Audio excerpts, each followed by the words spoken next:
या देवी सर्वभूतेषु स्कंदरूपेण संस्थिता नमस्तस्यै नमस्तस्यै नमस्तस्यै नमो नमः। प्रेम से बोलेंगे स्कंद माता की जय। दोस्तों, कैसे हैं आप? मैं दीपा लखनऊ से स्वागत है आपका अपने YouTube चैनल दीपा लखनऊ में। आज नवरात्रि का 5वां दिन है। माँ दुर्गा के 5वें स्वरूप स्कंद माता की पूजा आराधना की जाती है। वीडियो शुरू करने से पहले आपसे निवेदन है, हमारी जानकारी आपको पसंद आए तो प्लीज चैनल को लाइक, सब्सक्राइब और शेयर करें। चलिए शुरू करते हैं। नवरात्रि के 5वें दिन माँ दुर्गा के 5वें स्वरूप स्कंद माता की आराधना की जाती है। माँ स्कंद माता का नाम उनके पुत्र स्कंद यानी कार्तिकेय से जुड़ा हुआ है। माँ का यह स्वरूप मातृत्व, ममता और शक्ति का प्रतीक है। उनकी पूजा से नकारात्मक ऊर्जा दूर होती है और भक्तों को संतान सुख और शांति का आशीर्वाद मिलता है। विशेष रूप से उन लोगों के लिए जो जीवन में संतान सुख की कामना रखते हैं या जीवन में अड़चनों का सामना कर रहे हैं, स्कंद माता की पूजा अत्यंत फलदायी होती है।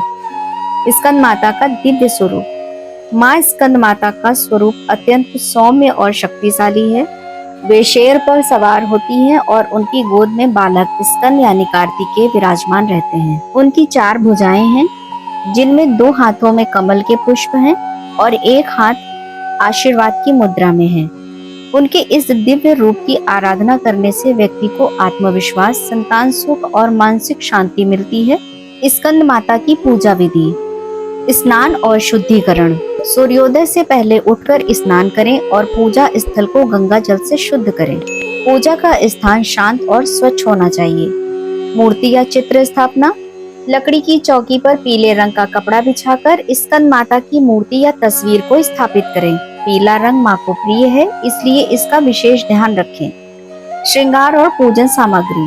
पीले फूल, अक्षत यानी कि चावल और कुमकुम से माँ का श्रृंगार करें। माँ को पीले रंग के वस्त्र अर्पित करें। भोग के लिए केले, केसर की खीर, हरी इलायची और लौंग का जोड़ा अर्पित करें। ध्यान और मंत्र जाप। माँ स्कंद माता का ध्यान करते हुए उनका मंत्र जपें। सिंहासना गता नित्यम पद्माश्री तकरद्वया शुभदास्तु सदा देवी स्कंद माता यशस्विनी। इस मंत्र का 108 बार जाप करने से मन की शांति और माँ की कृपा प्राप्त होती है। आरती और दुर्गा सप्तशती पाठ। स्कंद माता की आरती करें और दुर्गा सप्तशती या देवी कवच का पाठ करें। इससे माँ की विशेष कृपा मिलती है। आरती के बाद प्रसाद वितरण करें और सभी को माँ का आशीर्वाद प्राप्त करने के लिए आमंत्रित करें। स्कंद माता का प्रिय भोग और वस्त्र। माँ स्कंद माता को पीला रंग बहुत प्रिय है, इसलिए पूजा में पीले रंग के वस्त्र पहनना शुभ माना जाता है। माँ को केले का भोग लगाना और पीले फूल अर्पित करना विशेष रूप से फलदायी होता है। इसके अतिरिक्त माँ को केसर की खीर भी अर्पित की जा सकती है, जो उन्हें अत्यधिक प्रिय है। स्कंद माता की पूजा का महत्व। स्कंद माता की पूजा से भक्तों को संतान सुख, वैवाहिक जीवन में खुशहाली और मानसिक शांति प्राप्त होती है।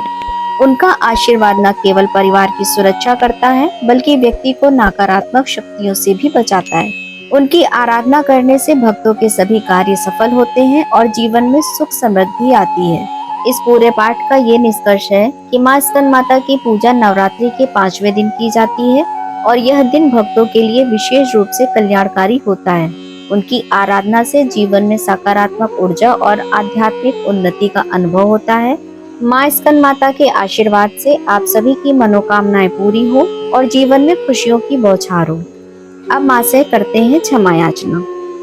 क्षमा याचना। पूजा करते समय भगवान से क्षमा मांगने की है परंपरा। इससे खत्म होता है हमारा अहंकार। पूजा में हुई भूल की क्षमा मांगने के लिए बोलना चाहिए क्षमा याचना का मंत्र। देवी देवताओं की पूजा में मंत्रों का विशेष महत्व है। शास्त्रों में प्रार्थना, स्नान, ध्यान, भोग के मंत्रों की तरह ही क्षमा याचना के मंत्र भी बताए गए हैं। पूजा भगवान की आराधना का एक विधान है। हम इस धर्म कर्म को परंपरा और शास्त्रों के अनुसार पूरा करने का प्रयास करते हैं, लेकिन जाने अनजाने हमसे कोई न कोई भूल हो जाती है। क्षमा याचना इसी भूल को सुधारती है। जब हम अपनी गलतियों के लिए भगवान से क्षमा मांगते हैं, तभी पूजा पूरी होती है। ये क्षमा पूजा में हुई गलतियों के लिए और दैनिक जीवन में किए गए गलत कामों के लिए भी होती है। क्षमा सबसे बड़ा भाव है। जब हम भगवान से क्षमा मांगते हैं, तब पूजा पूरी होती है। और भगवान की कृपा मिलती है। क्षमा का ये भाव हमारे अहंकार को मिटाता है। हमें दैनिक जीवन में भी अहंकार को त्याग कर अपनी गलतियों की क्षमा मांगने में देरी नहीं करनी चाहिए। ये इस परंपरा का मूल संदेश है। पूजा में भगवान से क्षमा मांगने के लिए बोला जाता है ये मंत्र, आवाहनम न जानामि विसर्जनम, पूजाम चैव न जानामि, क्षमस्व परमेश्वर, मंत्रहीनम क्रियाहीनम भक्तिहीनम जनार्दन, यत् पूजितम मया देव परिपूर्ण तदस्तु मे। इस मंत्र का अर्थ यह है कि हे माता, न मैं आपको बुलाना जानती हूँ और न विदा करना, पूजा करना भी नहीं जानती। कृपा करके मुझे क्षमा करें। मुझे न मंत्र याद है और न ही क्रिया। मैं भक्ति करना भी नहीं जानती। यथासंभव पूजा कर रही हूँ। कृपया भूल क्षमा कर इस पूजा को पूर्णता प्रदान करें। क्षमा मंत्र बोलने की इस परंपरा का आशय यह है कि भगवान तो हर जगह है, उन्हें ना आमंत्रित करना होता है और ना विदा करना। यह जरूरी नहीं कि पूजा पूरी तरह से शास्त्रों में बताए गए नियमों के अनुसार हो। मंत्र और क्रिया दोनों में चूक हो सकती है।